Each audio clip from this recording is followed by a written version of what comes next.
What if I told you the pain you're experiencing after your spinal fusion isn't just a part of the healing process? It's a sign of something that's actually fixable. Now, most people who have had a spinal fusion think that the pain and symptoms they experience years after their surgery is just a part of their new normal, when actually it's not. In this video, I'll show you why your fusion may not be the end of your pain relief journey and the exact steps that you should be taking to start seeing lasting relief years and years after your fusion. Now, the first big reason why post-fusion warriors like you may still be in pain years after your operation, because the original pain amplifiers when it comes to movements, activities that were really big for you in your specific, what I call pain profile, were never addressed before the surgery actually happened. You had symptoms or you were having some kind of issue, and at the time, the best strategy that you felt or your doctor told you was the best strategy was a fusion. So they went in and they fixed what they found was damaged and hoping that the fusion would correct the issue and take away the symptoms. Now, unfortunately, when you're dealing with symptoms, I wish back pain was as simple as just going in and fusing or cutting things out. But in reality, what happens is your body has very specific movement patterns, habits that you do, whether it's consciously or subconsciously, that are actually creating more symptoms and more irritation in your body. So just because you're fused doesn't mean that you understood the movements and habits that are unique to you that you needed to address, correct, modify to create that healing environment. So what you did is you went in, you had the fusion done, might feel a little bit better, but the habits of movements, the habits around activities that you did were never actually addressed. Now, here's the best thing you can do. Now that you've had an operation, you're trying to get back to figuring out what are the things that are still causing me pain. First thing to do is find the movements that really take you into your end ranges of motion. Before you had your fusion, there was a limitation with the end ranges of motion. This could be extension, it could be twisting, it could be bending forward, it could be a lot of different things. You need to understand which provokers are in your life that you're still continuing to do. Now, after you've been fused, you have limited range of motion in your lumbar spine, so you have another variable that you have to consider. So for now, as you're navigating the specific movements or specific things that you find in your day or your hobbies or your activities around your house that really try to pick or really try to amplify any sensitivity that you still might have, look for patterns with these movements and see if there's a way that you can modify, change, or build a tolerance to when it comes to being able to do these things pain-free. And from there, you can build on these specific intolerances, creating more ranges of motion, creating more ability in your back or in your spine that will allow you to progressively add more and more pain-free movement to your spine. Now, before you dive off the deep end when it comes to exercise and movement and getting back into the swing of things post-fusion, doesn't matter if you're fresh, cleared to exercise, or you've been dealing with your fusion for now 10, 15 years, there are 10 rules that I've mapped out that are the most important rules. I've worked with hundreds of people who are post-fusion now, and these are the number one things that I say, hey, if you've been fused, any level of fusion in your lumbar spine, these 10 rules must be followed. And I create a free guide that has all these rules mapped out for you to take, download, execute on, and add to your day right now. You can go to fitnessforbackpain.com/10 rules. Grab that free guide, look over those rules, apply them to your day, apply them to your routine, and your life will be changed. Go to fitnessforbackpain.com/10 rules. Second major reason after your fusion that you're still living in chronic back pain years and years post-operation is the exercise prescription, exercise strategy is very, very unclear. Most people who've had a fusion, they have a waiting period of time, they are unable to do much of anything at all, and eventually their doctor says, yeah, you can get back to this, be careful, listen to your body. You can do 5 pounds, 10 pounds, and they end up putting limitations on you that are very extreme just to protect themselves. It's very hard to give someone generic blanket advice, even if they've been operating on you, that really gives you a defined strategy or roadmap to follow. Doctors and surgeons don't have time to do that with you. So they're gonna give you general advice that is very safe and very kind of boring, and that never really changes after a certain point, which means a year, 2 years later, you're in the gym, you feel okay, but you're scared to death to do any exercises because you don't know which ones are safe for you. You don't know if the sensations that you're experiencing, the tightness, the soreness, or the shearing pain that you're experiencing is actually more damage. Is it you just getting back into the gym? Is it you afraid of moving your body and now you're super tense? We don't know. And that is the problem. When you go into the gym, you're using exercises and it's very unclear. So what you default to is what you used to do, what is normal to you, right? Maybe you are an avid exerciser before your fusion. Maybe you were very active all the way up into your fusion. You come out of the fusion, you don't come out smarter, you don't come out knowing how to exercise or what strength training routines someone post-fusion, even years after fusion, should be doing to build strength safely and maintain control over their symptoms. You only know what you know. So here is what I want you to do instead. I have a very specific exercise post-fusion formula. And what I want you to do is apply the principles to your next workout or to the routine that you're following right now. If your routine does not look like this, you should not be doing it. And this is coming from years and years of experience working with fusions just like you. Number one, start your workout with some kind of warm up. Get a sweat going. You don't have to be dripping, but get your body warmed up. Yes, you can be wearing sweatpants and a hoodie and a beanie in the summer to break a sweat faster. You can do that. Just get the body warmed up. Fast-paced walking is a great strategy to do. The second stage of your workout should be core strengthening activities. These are core strengthening activities that are going to build stability around your spine in a pain-free way. So we're not doing twisting, we're not doing excessive bending, excessive things that are creating more tension or creating more symptoms just for the sake of building core strength. We're not doing that.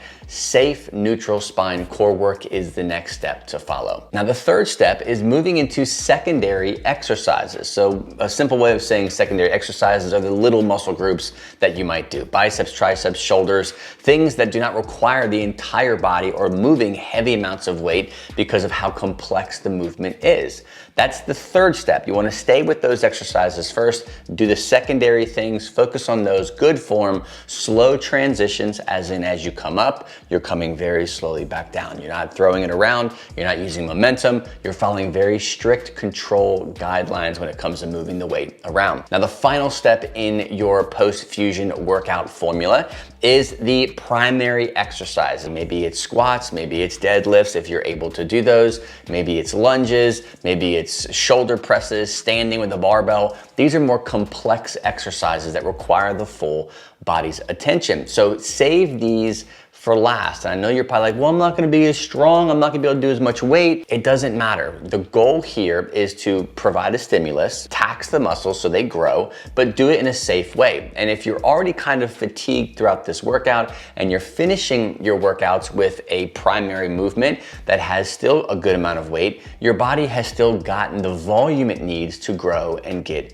stronger. But also, you've saved these big, heavier lifts for last, taxing the body less, not putting as much load and strain on the low back, which right now, when your back is already sensitive post-fusion, it's not the best strategy to take. Always, always, always leave the big lifts for last, protect that area, keep it safe, keep it happy, and you'll win. Now, these first 2 points may be familiar to you, right? You're like, okay, this makes sense. I've tried to navigate this. I've organized my workout, and the pain is still very much real. I cannot get rid of it. I've tried stretching. I've tried injections. I've had second, third, fourth opinions. I don't need another fusion. I don't want to have another operation. I've done everything, and nothing seems to be working for lasting relief, right? If you like to wake up every day and stretch your way into a more comfortable place just so you can get through the day and then to repeat it the next day, if you like doing that, then keep doing what you're doing. If you're looking to get out of pain post-fusion, years and years post-fusion, and you're trying to figure out what's the best strategy to take, it's a multiple level approach you must be considering when it comes to lasting chronic back pain relief, specifically post-fusion. Now, I put together a free workshop that walks through the 3 key principles of lasting transformation when it comes to pain relief. These 3 principles are literally the only things you should be working on and focusing on in your own healing process. If you want to check out this free workshop, just go to fitnessforbackpain.com/relief workshop. Download it, watch it, take notes, apply the principles to your life, and any questions you have, you can always reach out. Just go to fitnessforbackpain.com/relief relief workshop and grab that today. The third, final, yet most important factor when it comes to living with chronic back pain post-fusion, you've been cleared to exercise, the doctor's saying, hey, everything looks good, you shouldn't be dealing with much pain, just live with it maybe. If that's what you're being told, the third biggest reason why you're still dealing with chronic symptoms, maybe new symptoms by now, is built up tension and restriction due to fear of movement, the anxiety around what is right and wrong, and overall tension being built up in your body. Now, this is a loaded statement. I call this ingrained pain pathways. Literally the biggest missing component in 98% of people that I work with strategy currently, they've been following for years and years and years, does not address this problem directly. What happens in your body when you've been living in chronic low back pain is your brain becomes very in tune with the sensations that you have. And what happens is this connection between the brain and body become ingrained in these pain fear response signaling. Now, a lot of this is due from a perceived threat, right? A perceived danger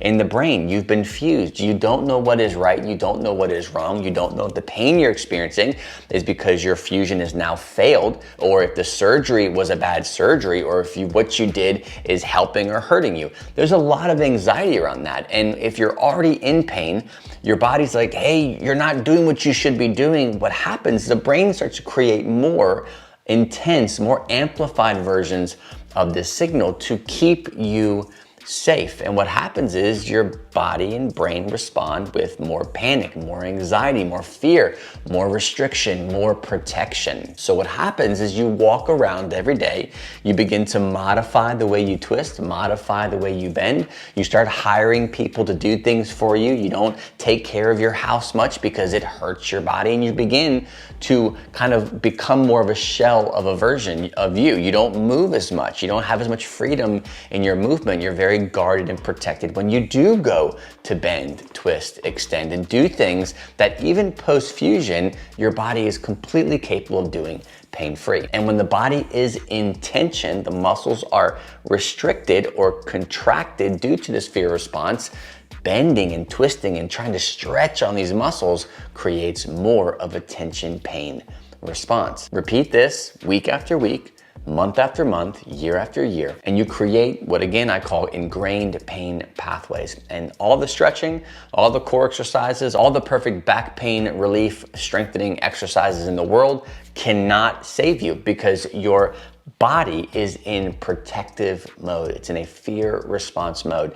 And unless you deal with that first, none of the other things that we talked about today will actually work. So if there's any area of your life, your strategy out of pain that you should be focusing on, number one, all the time, making it a big priority, is overcoming the fear of movement, overcoming the fear of the symptoms that you have. Now you're probably like, well, tell me what to do. Everything comes down to the specific person. And it's very dangerous to give blanket advice to a lens where I don't really understand you and your unique pain profile good enough to give you sound advice. A good example that you can follow is pick one activity, one movement, one thing that you do that you know causes pain, or that you know that you're afraid or uncertain of doing due to what you've been told by your doctor, or due to the surgery that you've had, or the limiting beliefs that you've been living with because you've been in pain for so long, or because a fusion was a very scary thing that you had done to your body. Regardless, pick that one thing, and I want you to slowly introduce this one thing back into your life. It could be bending, it could be twisting, it could be folding laundry, it could be tying your shoes, it could be putting your pants on in a non-modified, weird, laying on your back kind of way. Whatever it might be, slowly, incrementally approach that one thing and that one thing only in small snack-sized bites. And what you're going to do is you're going to focus on progressing week after week, month after month, and year after year with this one activity. Now, that is one example. Obviously, you have post-fusion, life is very complex. There's lots of activities that you want to get back to, but this is an example of how you overcome the fear. You cannot do it with 15 different things going on at one time. You have to slowly play the long game and focus on the key things that have you stuck, that have you afraid, and that have you overprotective of your body. Now, building out unique pathways out of pain post-fusion is what I do in a one-on-one situation inside of my Strength and Pain Relief Accelerator program. If you're sitting here and you're like, man, this is really good, I understand this whole idea of fear and anxiety and worry and picking the wrong exercises and not knowing what to do first. If that's you, if you feel stuck, if you're like, man, I don't know what to do, I don't know how to put this together, I understand the principles, I understand that what order I should be doing this, but I don't know how to do it for myself. It's okay. Like, you only know what you know, right? You're an expert at something, and getting yourself out of pain may not be your expertise, and that's okay, right? But if you are stuck, if you're like, hey, I'd rather just get to the results faster. I don't want to become a science experiment. I don't want to take the next 6 years of my life and waste all this time trying to figure out what works best for me based off of my YouTube knowledge and Instagram swiping that you might be doing in hopes of getting relief. If you want help, just go to fitnessforbackpain.com/apply and you can schedule your own free pain relief strategy call. On this call, what I do is go through your specific situation, your pain profile, decide what your best approach should be to overcoming chronic pain. And if you're ready, we can actually talk about what that looks like for me to actually help you, hold your hand through the process of getting these results as fast as humanly possible. If you're interested in that free pain relief strategy call, just go to fitnessforbackpain.com/apply. Grab a time for us to chat, and we'll talk then.